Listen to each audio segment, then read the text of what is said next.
Hello, I'm Carly with Steel Strength Training. I'm the facility leader at our Chelsea, Alabama location, and today I'm talking about progressive overload. So progressive overload is an extremely important factor for any effective strength training program if you want to see muscle mass growth, if you want to see increased strength, if you want to see weight loss. Progressive overload is a very important key that you must be implementing to be able to reach your goals. So let's dive in. Let's talk about what progressive overload is, some examples, and how to implement it into your training to see the best results. What is progressive overload? Progressive overload is a training principle that involves gradually increasing the amount of stress that is placed on the human body in order to promote adaptation. So we first have to understand that the human body is remarkably adaptable. When the body is subjected to stress, such as lifting weights, it will respond by strengthening the muscles, the bones, and the connective tissue so that it can handle future challenges more adequately. So the most common mistake that I see in programming for strength training is that it fails to implement progressive overload. Oftentimes people want to go into the gym and keep the same amount of weight and the same amount of reps for weeks at a time, or they want to come in and perform a new selection of exercises every single week, never keeping it the same. If the stress placed on the body is never increased or the same muscle groups are not continually worked over a period of time, then the body has no incentive to adapt. And this is why so many people feel stuck in the gym when they're trying to build muscle, get lean, get healthy, lose weight. So in simpler terms, in order to get stronger, your body has to be pushed to do more than what it is already comfortable doing, and the same muscle groups have to continually be pushed over time. So how do we do this? How do we gradually and systematically increase the amount of stress placed on the body? What exactly are the variables that we are manipulating to achieve this?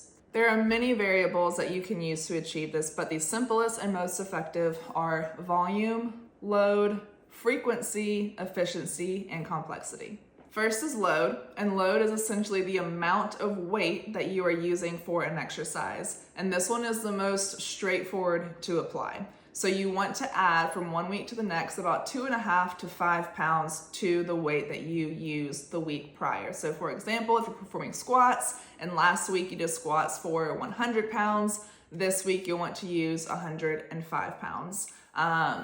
This is extremely effective for people who are new to strength training. So typically, in people who are new to strength training, you'll see bigger jumps in the weight from week to week because there is so much room for growth. If you are a more experienced lifter, say you've been lifting for like 6, 7, 8 years, you're not gonna see as big of jumps as often because there's less margin for growth. But for beginners, this is an extremely useful tool to use as long as your form is good and you are being safe in your lifts. Then try to add a little bit more weight each week.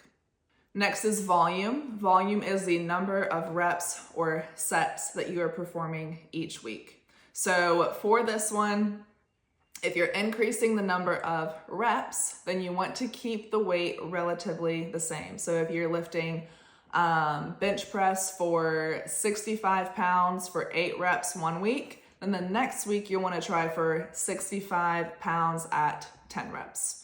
Or if you are wanting to increase your sets, instead of doing 3 sets of bench press, you can do 4 sets of bench press the next week. Then we have frequency, which is the number of times you train an exercise or a certain muscle group per week.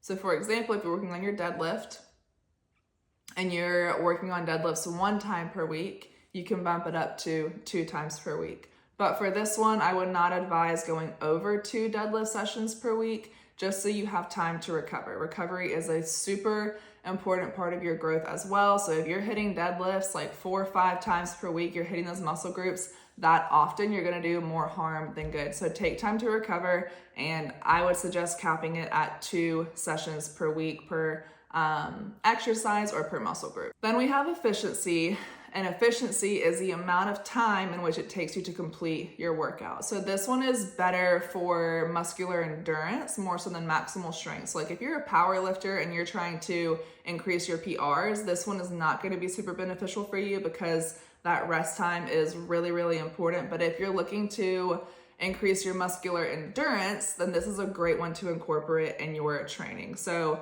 the efficiency, if you do a set of squats and you take 1 minute rest, then the next week you might do a set and take 50 seconds of rest. And then the week after that, 45 seconds of rest in between sets. So you're decreasing the amount of rest time and recovery time that you have, but you still want to make sure that you're keeping enough recovery time to where you can lift safely and with good form. And then the last one is the complexity. So this one is essentially taking a movement and making it more challenging over time. So for example, if you start out by doing push-ups on your knees, you might progress to push-ups with your knees off the floor. Once push-up with your knees off the floor are getting easier, you might progress to push-ups with your feet up on a bench. So the key point to all of these is progression. If your body is not asked to perform more than what it did last week, it has no incentive to progress. Let's go over some practical tips on how you can implement progressive overload into your own training.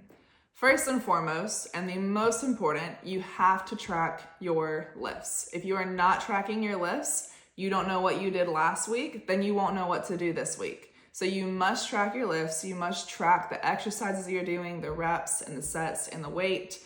You can use apps for this. You can use a notebook for this. I use Google Sheets for mine. So Google Sheets or an Excel spreadsheet is super easy to use, but you have to track your lifts in order to know that you are progressing and to ensure that you are doing more than what you did last week. Number 2, make small increases. Building strength is a marathon, not a sprint. It is a long-term game. It takes patience. It takes consistency. So don't feel like you have to go into the gym and add 10 to 15 pounds every single week. All that's going to get you is burnout and probably injury. So make small increases. Instead of adding 6 reps per week, add 2. Instead of adding 15 pounds per week, add 5. Take small steps, stay consistent, be patient, and you'll see lots of growth. Number 3, prioritize recovery. So recovery is super, super important. When you're placing your body under stress with weightlifting, it is breaking down your muscles so that it can build them back up bigger and better. So you need to give your body the proper tools that it needs to recover well. So good sleep, good nutrition, good water intake, and rest days in between your lifts. So I would suggest giving yourself 2 to 3 full days in between lifts for the same muscle group. So if you're doing a lower body day, give yourself 2 to 3 days to recover before your next lower body session. And lastly, know when to deload. So if you are hitting a brick wall, if you are plateauing, so you've seen results, but those results are starting to go stagnant, or if you are feeling extreme fatigue, or if you are feeling extreme pain for any reason, then a deload week could be good for you. So a deload week, you essentially just take a week to bring the weight down a good bit. You're still lifting, you're still hitting the same muscle groups, but you're just bringing that weight down a little bit, giving your body a little bit more room to rest and to recover so it can come back bigger and better and stronger. So take a deload week when you need it. Take that time to rest and to recover. So progressive overload, I hope this was helpful. I hope it was beneficial, and I hope you now feel equipped to go into the gym, implement this into your training, and see great results. Effective strength training is not random. It does not require random workouts, random weights, random sets, random reps. It is methodical, it is intentional, and it is backed by science, and that is exactly what progressive overload provides. So take those variables that we talked about them, implement into your training, and look for those results that will be coming with time and consistency, but will be coming your way.